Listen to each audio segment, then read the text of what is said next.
શાંતિ આજે આપણે છે ને દાણા રીંગણનું શાક બનાવવાનું ભાવે છે. યસ. અચ્છા, આપણે દાણા રીંગણનું શાક અને ચોખાના રોટલા બનાવીશું. અરે વાહ, કેટલો સરસ વઘાર થયો છે. અને ભાવશે હે ને? હા. તો પ્રથમ એની અંદર આપણે શું નાખ્યું? તેલ નાખ્યું, ત્યાર પછી શાનો વઘાર કર્યો? રાઈનો વઘાર કર્યો. ત્યાર પછી શું કર્યું? અંદર શું નાખ્યું સાંજી? એ જોયું? યસ. શું હતું? રીંગણ. રીંગણ. પછી દાણા. દાણા. હવે શું નાખવાનું છે?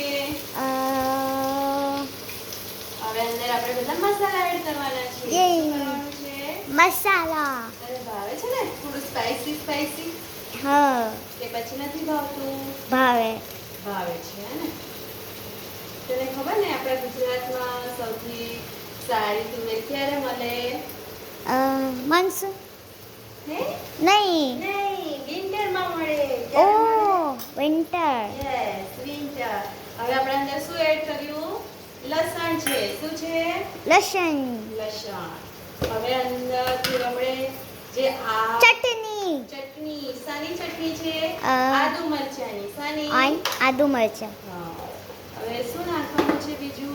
મસાલો. મસાલાની અંદર આટલી આપણે જેટલી ભાવતી હોય એટલું નાખવાનું. મરચું નાખવાનું છે. કેવું મરચું? સૂકું મરચું અને લાલ મરચું. પછી હળદર નાખીશું થોડું ધાણા જીરું પાવડર છે એ નાખવાનું છે. ત્યાર પછી ગરમ મસાલો નાખીશું. અરે એક વસ્તુ તો રહી ગયું. શું રહી ગયું? નમક, મીઠું. એના વગર તો ખાવાનું સારું બનતું નથી. નથી. તો આપણે હવે શું એડ કરીશું? મીઠું. મીઠું વધારે પણ નહીં ખાવું જોઈએ અને ઓછું બી નહીં. કારણ કે શું થાય એનાથી? બીમાર થઈ જવાય. હા, તો બીમાર થવાય ને, ઓ એટલે આપણે વધારે ખાવાનું નથી અને ઓછું પણ નથી ખાવાનું. હવે અંદર આપણે બધું જ નાખી દીધું છે. હવે શું કરવાનું છે? આપણે એને હલાવી લઈશું.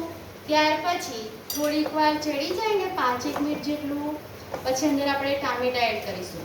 Okay. અત્યારે જો ટામેટા એડ કરશું તો શું થશે? શાક ચડશે નહીં. નહીં, કારણ કે કોઈ પણ વસ્તુમાં ખટાશ જાય એટલે એને ચડતા પછી વાર લાગે છે. બરાબર?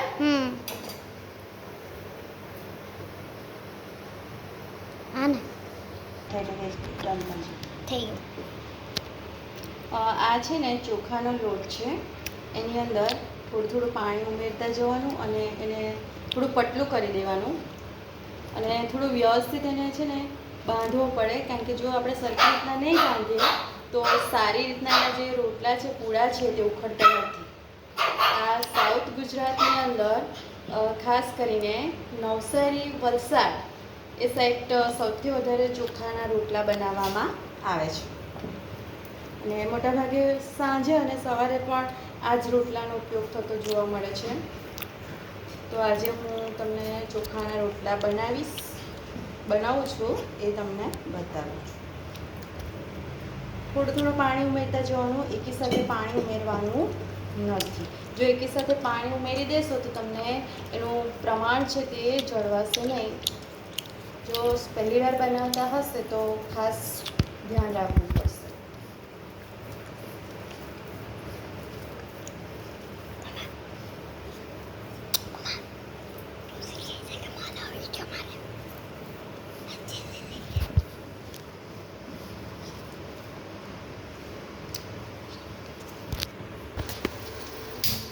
હવે આપણે ચોખાના રોટલા બનાવવા માટે આ એલ્યુમિનિયમની તાવી મૂકી છે. એકચ્યુઅલી ચોખાના રોટલા છે ને એલ્યુમિનિયમની તાવી પર પણ બનાવી શકો છો, લોખંડની તાવી પર બી બનાવી શકો છો, પણ સૌથી સારું એલ્યુમિનિયમની તાવી પર એ સારા એવા ઉખડે છે, એટલે હું મોટાભાગે એલ્યુમિનિયમની તાવીનો ઉપયોગ કરું છું.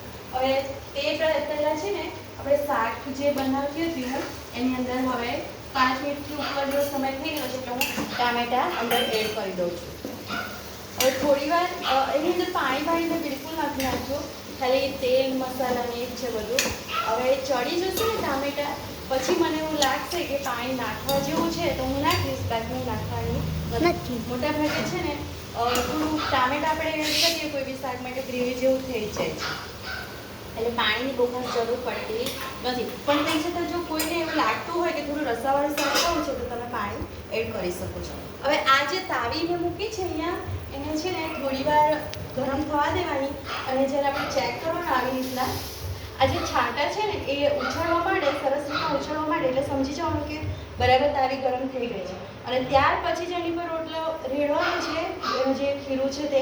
જો તમે તે પહેલાં એડ કરશો ને તો સરખી રીતના ઉખડશે નહીં અને રોટલો ચીપો થઈ જશે અને મજા નહીં આવશે. જો પહેલો રોટલો બગડશે ને તો બધા રોટલા પછી બનાવવાની મજા આવતી નથી. કાં તો પછી તમારે તાવી ફરીથી શું કહે ઘસવી પડે, સાફ કરવી પડે, એને ચોખ્ખી કરવી પડે, અને પછી પાછી આપણે એને મૂકવી પડે છે.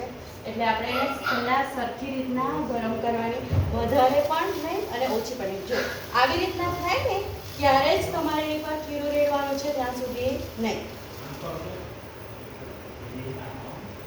હવે હું તમને બતાવું છું. આમ કરીને જેને ફાવતું હોય તે રીતના, જો આવી રીતના ન ફાવે તો વાટકીનો ઉપયોગ બી તમે કરી શકો છો. અને આમ ખીરું રેડી દેવાનું, અને એને એક જ દિશામાં આપણે જેને જે સાઈડ ફાવતું હોય તે સાઈડ હાથ ફેરવીને બનાવી શકીએ. આ શરૂઆતમાં કદાચ તમને એવું લાગશે કે આ થોડું મુશ્કેલ છે, પણ પ્રેક્ટિસ પડે પછી આવડી જાય છે. અને ત્યાર પછી કેટલાક લોકો છે ને એને ઢાંકતા નથી, પણ અમે ઢાંકી દઈએ છીએ. ઢાંકવા પાછળનું કારણ એ છે કે રોટલો જલ્દી થઈ જાય. એમ તો એને બહુ વાર નથી લાગતી, લગભગ વધારે 30 સેકન્ડ જેટલો ટાઈમ લાગે છે, અને 30 સેકન્ડની અંદર રોટલો થઈ જશે. 30 સેકન્ડ પણ મેં વધારે કીધી, એનાથી ઓછા સમયની અંદર થઈ જાય છે.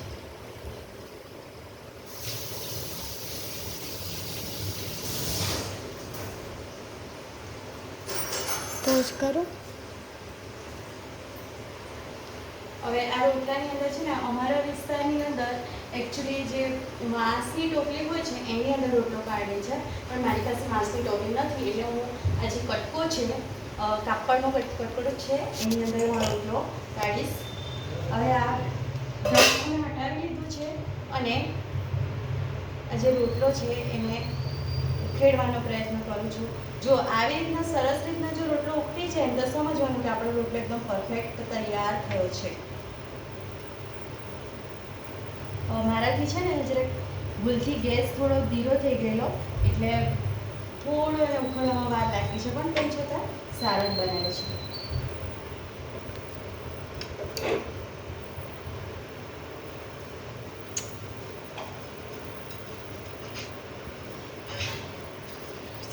જો આવી રીતના બંને સાઈડ પણ શેકાય અને જરૂર ન હોય તો આપણે એક સાઈડ પણ શેકી લઈએ તો પણ ચાલશે. જો અમારો પહેલો રોટલો બનીને રેડી થઈ ગયેલો છે. હવે પછી બીજા રોટલા પણ બનાવવાની છે. આવી રીતના આપણે બધા રોટલા બનાવી લેવાના છે. પોઝ કર.